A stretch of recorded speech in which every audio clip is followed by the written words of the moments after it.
প্রিয় নবী, দু জাহানের বাচ্চা নবী মুহাম্মদুর রাসূলুল্লাহ সাল্লাল্লাহু আলাইহি ওয়াসাল্লামকে কবর শরীফে যখন শোয়াই দেওয়া হচ্ছে, জোরে বলেন কি শরীফ?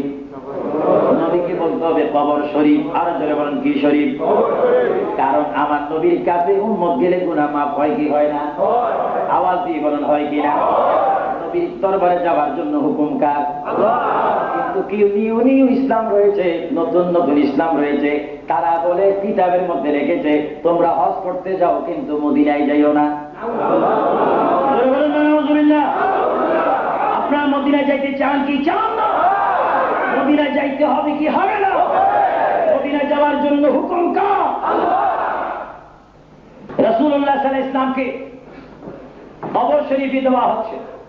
দেওয়া যখন হচ্ছে, এই মুহূর্তে সাহাবায়ে কেরাম বলে আমরা দেখতে পেলাম আল্লাহর প্রিয় নবী দু জাহানের বাদশা নবীর জবান মোবারক লড়তেছে।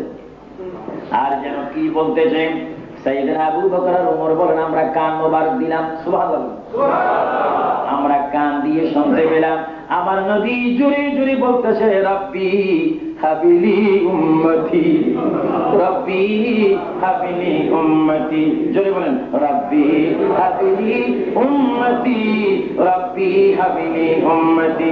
আমার প্রিয় নবী রব্বি হাবিলি উম্মতি বলেন। সাহাবায়ে কেরাম বলেন এ সাহাবীরা কাকে তোমরা কবর দিচ্ছ? আল্লাহ রাসূল দেখুন উম্মত উম্মত বলে তিনি চিৎকার দিচ্ছে।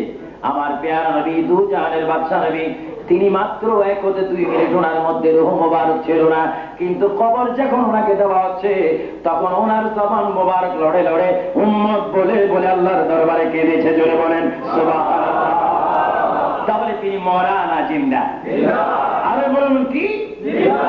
এই জন্য আমার প্রিয় নবী দু জাহানের বাদশা নবী বলেন কোন কবর যদি তোমরা যাও, কোন কবরওয়ালা তোমাদেরকে গ্যারান্টি দিতে পারবে না আমি তোমাদেরকে বেহেশতে নেব।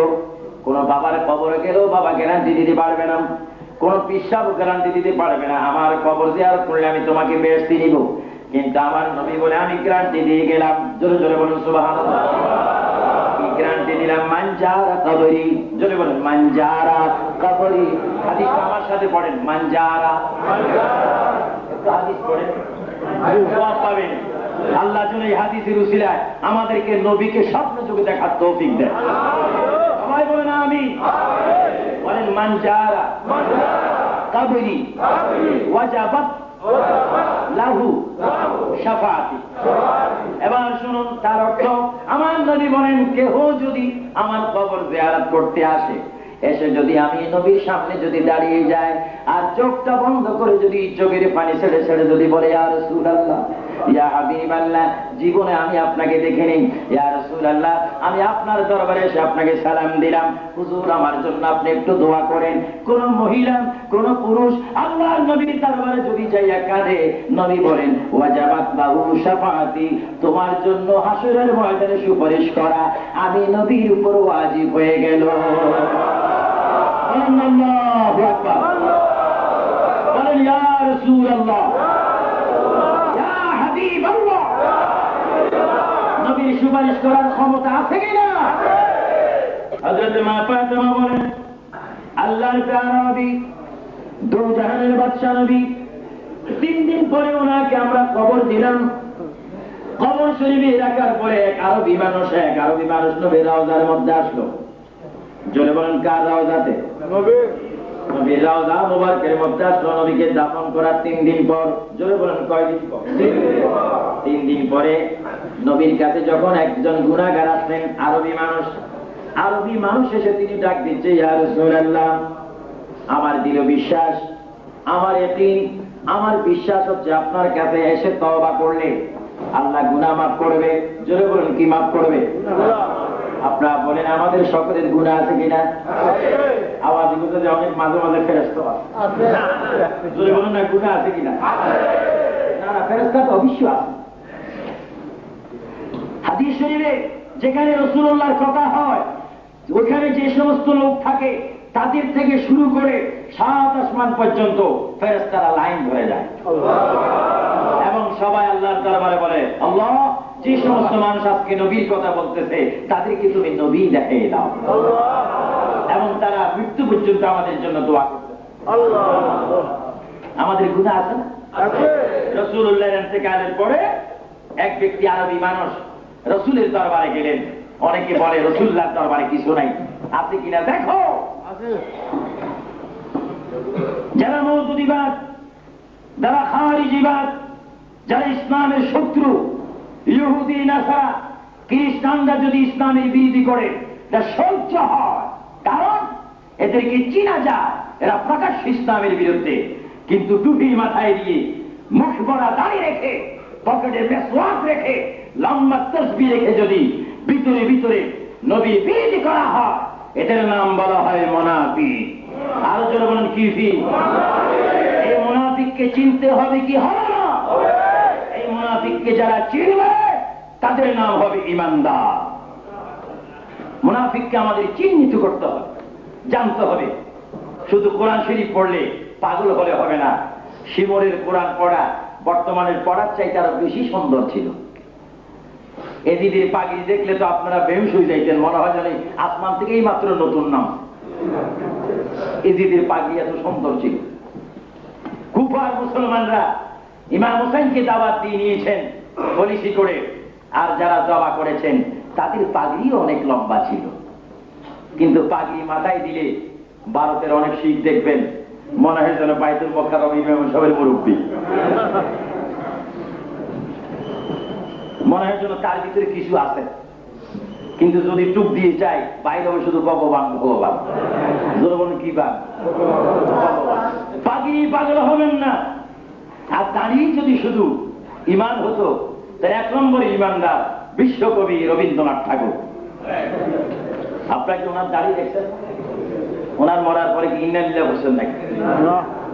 একজন আমাকে বলে খুব কবি, খুব ভালো কবি। তো ভালো কথা, ভালোই বলছেন, কিন্তু মরার পরে কি বলছেন? কবি নারী জাহান্নাম। তো তারিফ করি লাভ কি? জাহান্নামে ঢুকে দিয়েছে। নাবিল আবু সুফিয়ান আল কাদরি সাহেব, আপনি কি দাঁড়ির বিপক্ষে? অসম্ভব। দাঁড়ি হচ্ছে ইমানদারের অলংকার, পাগড়ি হচ্ছে ইমানদারের অলংকার। কিন্তু ওই পাগড়ির দাম হবে যে পাগড়ি ওয়ালার মধ্যে থাকবে মুহাম্মদ রাসূলুল্লাহর ভালোবাসা। চিৎকার দিয়ে বলেন সুবহানাল্লাহ। নবীর ভালোবাসা ছাড়া কোনো আমলের দাম নাই। যারা বলেন নবীর ভালোবাসা ছাড়া আমলের দাম, ওয়াজের দাম। আর নবী যদি থাকে আরো জোরে বলেন কি? আল্লাহর প্রিয় নবীর দরবারে এক আরবি আসলো। এক আরবি নবীর ইন্তেকালের 3 দিন পরে নবীর কদমের কাছে এসে বলতেছে, ইয়া রাসূলুল্লাহ, ইয়া হাবিবাল্লাহ, আপনি যখন পৃথিবীতে জাহিরি ভাবে ছিলেন তখন আপনাকে যা বলতাম তা পাইতাম। হুজুর, এখন আপনি দুনিয়া থেকে চলে গিয়েছেন, আমার মতো পাপী তো দুনিয়ার মধ্যে আর কেউ নাই। তবে আমি এখন আপনার দরবারে তওবা করব, কিন্তু আমার তওবা কবুল হয়েছে কিনা আপনি একটু রওজার থেকে আওয়াজ দিতে হবে। সুবহানাল্লাহ। আরো জোরে বলেন না সুবহানাল্লাহ। নবীজি মূলত কোথায়? রওজা মুবারকের ভিতরে, কিন্তু তওবা করতেছে কবরের উপরে, দুনিয়ার মধ্যে। ইয়া রাসূলুল্লাহ, দুনিয়ার মধ্যে সালাম যদি দিই জবাব পাইতাম, যদি আপনার সাথে কথা বলতাম, প্রশ্ন করলে উত্তর পাইতাম।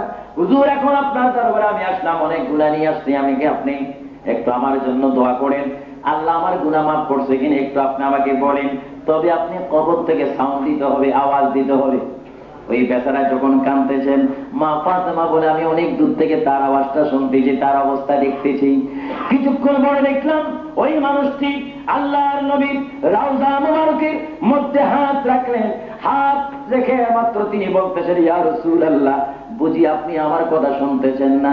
বুঝি আপনি আমার জন্য আল্লাহর দরবারে তওবা, আমার জন্য একটু দোয়া করতেছেন না?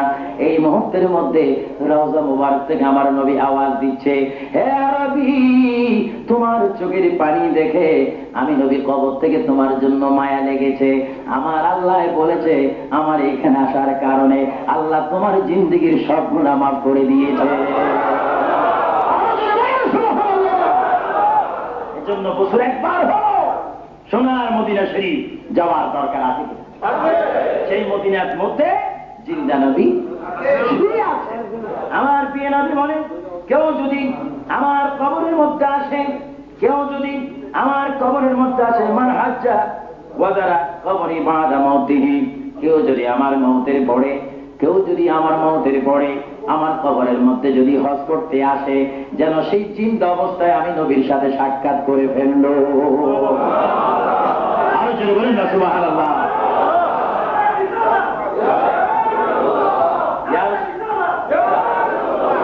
আসলে মূল তো স্লোগান হচ্ছে ইয়া রাসূলুল্লাহ।